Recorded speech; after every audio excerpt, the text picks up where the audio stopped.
ആറ്റുകാൽ പൊങ്കാല ഇങ്ങ് എത്തിക്കഴിഞ്ഞു. ഈ ഞായറാഴ്ചയാണ് ആറ്റുകാൽ പൊങ്കാല. തിരുവനന്തപുരം ജനങ്ങളുടെ മുഴുവൻ ആഘോഷമാണ് ആറ്റുകാൽ ഉത്സവം എന്ന് തന്നെ പറയേണ്ടി വരും. ജാതി മത ഭേദമേനെ എല്ലാവരുടെയും ഉത്സവത്തിന്റെ നാളുകളാണ്, ബിസിനസിന്റെ നാളുകളാണ്. ഈ 2024 ആറ്റുകാൽ ഉത്സവം, ആറ്റുകാൽ പൊങ്കാല എങ്ങനെയാണ് നാട്ടുകാർ ആഘോഷിക്കുന്നതെന്ന് നമുക്ക് കണ്ടറിയാം.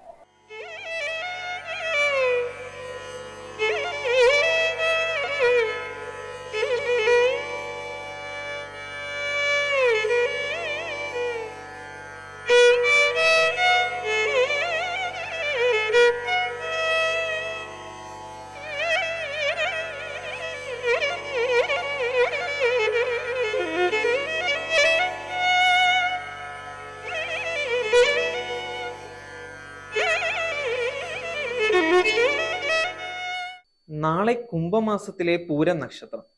ആറ്റുകാലമ്മയ്ക്ക് ഭക്തലക്ഷങ്ങൾ ആത്മനൈവേദ്യം സമർപ്പിക്കുന്ന പുണ്യദിനം. ക്ഷേത്രോത്സവത്തിന്റെ 9ാം നാളിലാണ് അമ്മയ്ക്ക് പൊങ്കാല സമർപ്പിക്കുന്നത്. കേരളത്തിന്റെ വിവിധ ഇടങ്ങളിൽ ലക്ഷക്കണക്കിന് സ്ത്രീകൾ സർവ്വ ഐശ്വര്യത്തിനുമായി പൊങ്കാലയിടുന്നു. എന്നാൽ മലയാളക്കരയിൽ മാത്രമല്ല, വിദേശ രാജ്യങ്ങളിൽ നിന്ന് പോലും അമ്മയ്ക്ക് പൊങ്കാല സമർപ്പിക്കുന്ന ഭക്തരുണ്ട്. ഞാൻ ഇപ്പൊ 4ാമത്തെ പ്രാവശ്യമാണ് പൊങ്കാല ഇടുന്നത്. പക്ഷേ ദുബായിൽ നിന്ന് ആദ്യമായിട്ട് വന്നിട്ടാണ് ഇടുന്നത്. ഞങ്ങൾക്ക് 2 ആഴ്ച മുന്നേ അവിടെ വെച്ചിട്ട് ആറ്റുകാൽ പൊങ്കാലയുടെ ഞങ്ങൾ പ്രവാസി സേവാ സമിതിയുടെ ഇതിന് നടത്തിയിട്ടുണ്ടായിരുന്നു. അന്നതിൽ പാർട്ടിസിപ്പേറ്റ് ചെയ്തിട്ടുണ്ടായിരുന്നു. ഇതിപ്പോ ഇന്ന് രാവിലെ എത്തിയതാണ്. പൊങ്കാല അമ്മയുടെ അടുക്കൽ അനുഗ്രഹം വാങ്ങിക്കാൻ വേണ്ടി വന്നതാണ്. എഴുതിട്ട് പോകാൻ വേണ്ടി നിൽക്കുന്നു. 10 ദിവസമായിട്ട് വ്രതത്തിലാണ്. അതെ, കാസർഗോഡ് ജില്ല നിന്നാണ് വരുന്നത്. അന്നേരം ഇപ്പൊ നമുക്ക് കുറച്ച് റൂമും കാര്യങ്ങളെല്ലാം ബുദ്ധിമുട്ടുണ്ടായിരുന്നു. അതിപ്പോ നമ്മളതിൽ ഒരാള് അത് വേറെ പറഞ്ഞിട്ട് സെറ്റാക്കി ആ റൂമെല്ലാം ശരിയായി. പിന്നെ ഇവിടുന്ന് ഇപ്പൊ പൊങ്കാലക്ക് പല ഒരുക്കങ്ങളെല്ലാം ആയിക്കൊണ്ട് വരുന്നുണ്ട്. ഇന്ന് ദേവിന നല്ല കൃപാ കടാക്ഷം കൊണ്ട് എല്ലാ ദർശനം കണ്ട് എല്ലാ കൊല്ലം ഇവിടെ വന്ന് എല്ലാം പോവാറുണ്ട്. പിന്നെ നമ്മളെ കാസർഗോഡിലുള്ളവരാണ് കൂടുതൽ ഇവിടെ എത്താറുള്ളത്. നമ്മള് 6 പേരുണ്ട്.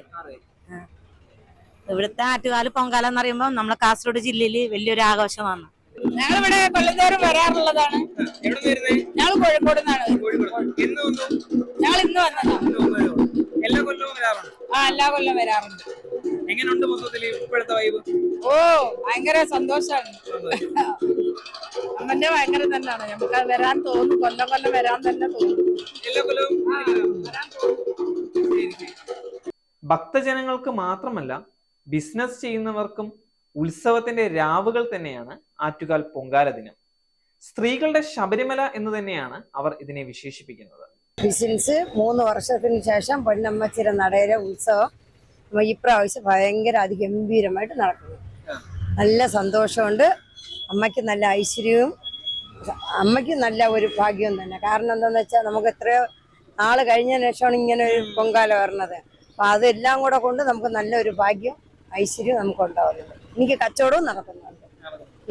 നല്ലപോലെ അമ്മേരെ ഫോട്ടോകളും അമ്മേരെ കഥകളും ബുക്കുകളും സന്ധ്യാനാമങ്ങളെല്ലാം നല്ല ബിസിനസ് നടക്കുന്നുണ്ട്. 10 വയസ്സിൽ നമ്മളെ 10 വയസ്സിൽ എൻ്റെ അച്ഛൻ കൊണ്ടുവന്നാണ്.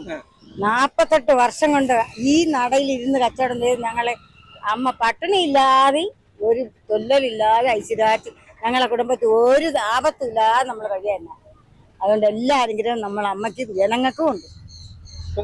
പിന്നെ പൊങ്കാല ഇതുവരെ മുടക്കില്ല. നമ്മൾ തിന്നില്ലെങ്കിൽ അമ്മക്കൊരു പൊങ്കാല ഒരു വർഷത്തിൽ അമ്മക്കൊരു പൊങ്കാല. ഞങ്ങളുടെ മക്കളെ കല്യാണം അമ്മേരെ നട വെച്ച് തന്നെ നടത്തിയത്. അതിനൊന്നും ഒരു മാറ്റം. മൂത്ത ചേച്ചിക്ക് 2 പൊമ്മക്കള്, അത് 2 ഇവിടെ അമ്മേരെ നടയിൽ തന്നെ. എൻ്റെ മൂത്ത ചേച്ചിയുടെ മോക്കും അതും അമ്മേരെ നടയിൽ തന്നെ. ഇദ്ദേഹത്തിന്റെ ചേച്ചിയുടെ മോക്കും എല്ലാവർക്കും അമ്മേരെ നട വെച്ചു. ഞങ്ങളെ അമ്മമാർക്ക് ഇവിടെ വെച്ച് നടന്ന് ആ മക്കൾക്ക് ഇവിടെ വെച്ച് തന്നെ നടന്നു. അതാണ് ഞങ്ങൾക്ക് വളരെ ഉപകാരം. പിന്നെ എന്നത്തേക്കും ശബരിമലയിലെ ഇതുപോലെ തന്നെ അവിടെ ആണുങ്ങൾക്കുള്ള ശബരിമല, ഇവിടെ സ്ത്രീകൾക്ക് ശബരിമല അത് അതിഗംഭീരമാണ്. അതിനേക്കാളും അതിഗംഭീരമായിട്ടാണ് ഇവിടെ നടക്കുന്നത്. ഐശ്വര്യം തന്നെ നമുക്ക് വന്നുകൊണ്ടിരിക്കുന്നത്. ഒരു കുഴപ്പമില്ല. കച്ചവടമൊക്കെ നടക്കുന്നുണ്ട്. എന്റെ ഹരിപ്പാട് വരാറുണ്ട്. പൊങ്കാലയിടും. തിരക്ക് നല്ല തിരക്കാണ്. ഇപ്പൊ ഈ ആറ്റുകാൽ ഇങ്ങോട്ട് തന്നെയാണ് കൂടുതൽ. ഇങ്ങോട്ട് തിരക്കാണ്. നാളെ ഇതിനേക്കാളും വലിയ തിരക്കായിരുന്നു. എങ്ങനെയുണ്ട് ഇത്തവണത്തെ ഇതാണ് കച്ചവടം പുരോഗമിച്ചുകൊണ്ടിരിക്കണ. തീരണം, നാളെ കൊണ്ട് തീർക്കണം. തീർക്കണം? ആ, എല്ലാ കൊല്ലവും എല്ലാ കൊല്ലം മിച്ചം വരും. ഈ പ്രാവശ്യം മിച്ചം വരില്ലേ ഞങ്ങൾ പ്രാർത്ഥിച്ചുകൊണ്ടിരിക്കുക.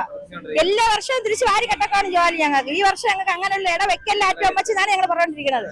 എത്ര കൊല്ലമായി? 14 കൊല്ലം. 14 കൊല്ലമായി. പൊങ്കാല ഇടുന്നുണ്ടോ? പൊങ്കാലയുണ്ട്. ഉണ്ട്. ആ, ഉത്സവത്തിന്റെ അവസാനഘട്ട ഒരുക്കങ്ങളിലാണ് ഭക്തജനങ്ങൾ മുഴുവനും. എല്ലാവരും നല്ല ഓണായി സെലിബ്രേഷൻ മൂഡിൽ നിൽക്കുവാണ്. നിങ്ങളുടെ പൊങ്കാല അനുഭവങ്ങൾ കമന്റ് ബോക്സിൽ അറിയിക്കുമല്ലോ. ക്യാമറമാൻ സുധീഷ് വെള്ളാഞ്ചിറക്കും സാരഥി അരുണിനുമൊപ്പം റിപ്പോർട്ടർ വിഷ്ണു ശങ്കർ. നേരിന്റെ വാർത്തകൾ നിങ്ങളുടെ വിരൽത്തുമ്പിൽ എത്താനായി സാക് ന്യൂസ് ചാനൽ സബ്സ്ക്രൈബ് ചെയ്തും ഷെയർ ചെയ്തും ഒരു ശരിയായ മാധ്യമ നിലപാടിന് പോകാൻ ഞങ്ങൾ നിങ്ങളെ ക്ഷണിക്കുന്നു.